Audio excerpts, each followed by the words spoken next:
Assalamualaikum warahmatullahi wabarakatuh. Nama saya Yoena Tasya Maulida dengan NIM 1914373 dari kelas Asuransi Syariah C.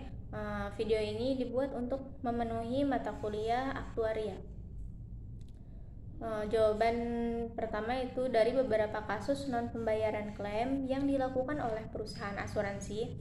Asuransi kendaraan bermotor sebagian besar tidak dipermasalahkan oleh tertanggung dengan alasan karena jumlahnya yang tidak terlalu besar dibandingkan membayar biaya perkara melalui pengadilan negeri, apalagi membayar biaya bantuan hukum. Selain itu, ada yang karena tidak mengerti proses atau kemana konsumen melakukan pengaduan.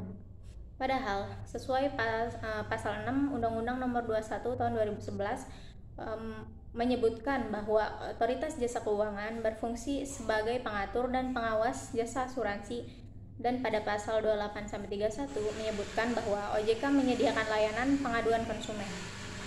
Jawaban yang selanjutnya yaitu apa saja sih pekerjaan aktuaris? Dalam ruang lingkup jasa aktuaris ada meliputi yang pertama pembuatan pernyataan aktuaria terkait produk asuransi, selanjutnya penentuan liability berupa cadangan perusahaan asuransi, dana pensiun, jaminan sosial, dan perusahaan lainnya yang memandatkan pengguna teknik aktuaria. Dan selanjutnya ada pemberian pendapat atas perhitungan liabilitas yang memandatkan pengaturan penggunaan teknik aktuaria dan jasa lainnya terkait aktuaria sesuai dengan SPA dan peraturan perundang-undangan. Nah, berdasarkan lingkup pekerjaannya, aktuaris dapat digolongkan menjadi berbagai macam, walaupun tentu saja wilayah kerja akan sangat bergantung pada organisasi perusahaan atau intensi di mana aktuaris bekerja. Pada beberapa tempat perbedaan, pada beberapa golongan yang terdapat di bawah ini terlihat lebih cair, di beberapa yang lain dan lebih luas lagi. Selanjutnya, aktuaris itu terbagi menjadi beberapa ya. Yang pertama ada aktuaris valuasi atau cadangan, adalah suatu bagian yang penting dalam kestabilan keuangan jangka panjang perusahaan, karena perusahaan asuransi digerakkan oleh kejadian yang tak tentu dalam waktu maupun jumlah, sehingga mereka harus menyisihkan sebagian aset mereka dengan kemungkinan paling besar dapat mencukupi kebutuhan pembayaran klaim dan biaya di masa yang akan datang. Tugas dari aktuaris valuasi adalah menentukan dengan benar besaran aset yang harus disisihkan tersebut. Selanjutnya ada aktuaris preaching atau aktuaris preaching yang bertanggung jawab besar uang yang sangat memungkinkan perusahaan kumpulkan atau suatu produk. Produk tersebut dapat berupa asuransi jiwa yang menjanjikan pembayaran tertentu atas kematian, anuitas yang menjanjikan pembayaran berkala pada periode waktu tertentu jika masih hidup, atau produk asuransi kesehatan yang memberikan penggantian atas biaya pengobatan dan lain-lain.